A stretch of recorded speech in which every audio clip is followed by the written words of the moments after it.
ସିଂହ ବାହିନୀ ମାଲିକ ମତେ ଏଗ୍ରିମେଣ୍ଟ କରିଥିଲେ ନା ତାଙ୍କ ପାର୍ଟି କି ନବା ପାଇଁ।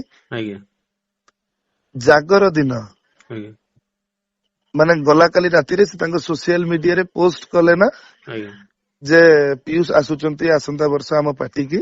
ଆଜ୍ଞା ଯେତେବେଳେ ଗୋଟେ ପାର୍ଟି ତା ଷ୍ଟାରକାଷ୍ଟ ଡିକ୍ଲେୟାର କରିବ ଏଇଟା ନିହାତି ଗୋଟେ ଖୁସିର ମୁହୂର୍ତ୍ତ ନା ନାହିଁ। ନିଶ୍ଚିନ୍ତ ନିହାତି ଗୋଟେ ମାଲିକ ଖୁସିରେ ଡିକ୍ଲେୟାର କରିବ ଯେ ପିୟୁଷ ଆସୁଛି, ଏମାନେ ଆସୁଛନ୍ତି, ସେମାନେ ଆସୁଛନ୍ତି, ଆମ ପାର୍ଟି ପୁଣି ଠିଆ ହବ, ଖୁସିର ମୁହୂର୍ତ୍ତ।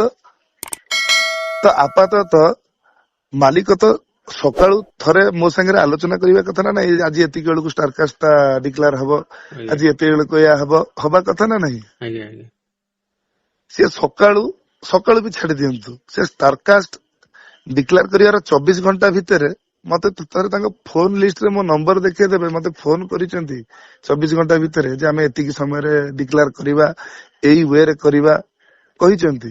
ନା ଆଜ୍ଞା ମତେ ତ କହିନାହାନ୍ତି। ଆଜ୍ଞା ସିଏ ଓଡିଶାରେ ନାହାନ୍ତି, ସିଏ ଯାଇକି ଅଛନ୍ତି ପ୍ରୟାଗରାଜରେ। ଆଜ୍ଞା ସେ ଖବର ମୋ ପାଖରେ ଅଛି। ଆଜ୍ଞା ଆପଣ ପ୍ରୟାଗରାଜରେ ରହିକି ଓଡିଶାର ୟୁଟ୍ୟୁବ ଚ୍ୟାନେଲରେ ଫଟୋ ପୋଷ୍ଟ କରିବା ପାଇଁ ପରମିଶନ ହେଇପାରିଲା, ଆପଣ ଥରେ ପିୟୁଷ ସାଙ୍ଗରେ ଆଲୋଚନା କରିପାରିଲେନି। ଆଜ୍ଞା ଏଇଟା କଣ ହେଇପାରିନଥାନ୍ତା? ଆଜ୍ଞା ଆଉ ଯଦି ମୁଁ କହିଲି ସମନ୍ୱୟର ଅଭାବ ଅଛି, ତାହେଲେ କଥାଟି କଣ ମୁଁ ଭୁଲ କହିଲି ଭାଇ ମତେ କହି ବୁଝେଇ। କଲା ପରେ ତାଙ୍କ କଥାଟା ସେଇ ହିସାବରେ ସେ ରଖିଲେନି କି ମାନେ ଆଡଭାନ୍ସ ନେଇ ସାରିଲା ପରେ ଆମ କଥାରେ ସମନ୍ୱୟ ରହିଲାନି ବୋଲି ସେ ଆଉ ଆଗକୁ ବଢିଲେନି। ମୁଁ ଆଉ ଆଗକୁ ବଢିଲିନି, ମୁଁ ତ ଏଇ କଥା କହିଲି। ଏଥିରେ ଭାଇ ମୋର କଣଟା ଭୁଲ ରହିଲା? ଠିକ ଠିକ ଆଜ୍ଞା ଆପଣ କଳାକାରଙ୍କର ନାଁ ପୋଷ୍ଟ କରୁଛନ୍ତି, ଆପଣ କଣ କରୁଛନ୍ତି, ଆପଣ ତ 24 ଘଣ୍ଟା ଭିତରେ ମୋ ସାଙ୍ଗରେ କଥା ବି ହେଇନାହାନ୍ତି ଆଜ୍ଞା ଯେ ଆଜି ଏତେବେଳକୁ ଆମେ ପୋଷ୍ଟ କରିବା, କଣ କରିବା। ଆଉ ମୁଁ ତ ସେଇଆ କହିଲି ସମନ୍ୱୟର ଅଭାବ ରହିଲା। ଆଜ୍ଞା କଣଟା ମୁଁ ଭୁଲ କହିଲି ଆଜ୍ଞା?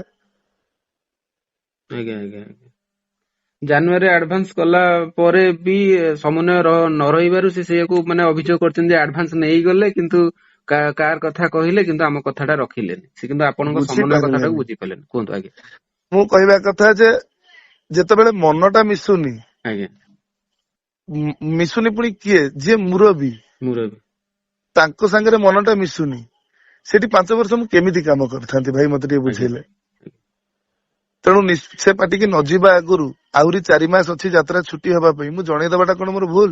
ଆପଣଙ୍କ ଅନୁଷ୍ଠାନରେ ବା କାନା ଭାଇ, ଟିକିଅପା ଅଛନ୍ତି, ଆଉ 2 ଜଣ ଯାତ୍ରାପାଟିର ସିଂହ ଅଛନ୍ତି। ଖଣ୍ଡଗିରିରେ ଆପଣଙ୍କ ପାର୍ଟି 1 ନମ୍ବର ଅଛି, ଆପଣ ତାଙ୍କୁ ରଖୁନାହାନ୍ତି ବୁଝେଇକି। ତ ସେମାନେ କାହିଁକି ପଳଉଛନ୍ତି? ମୋ ଭୁଲଟା ଏଡେ ବଡ ଅପରାଧ ଆଖିକି ଦେଖାଗଲା।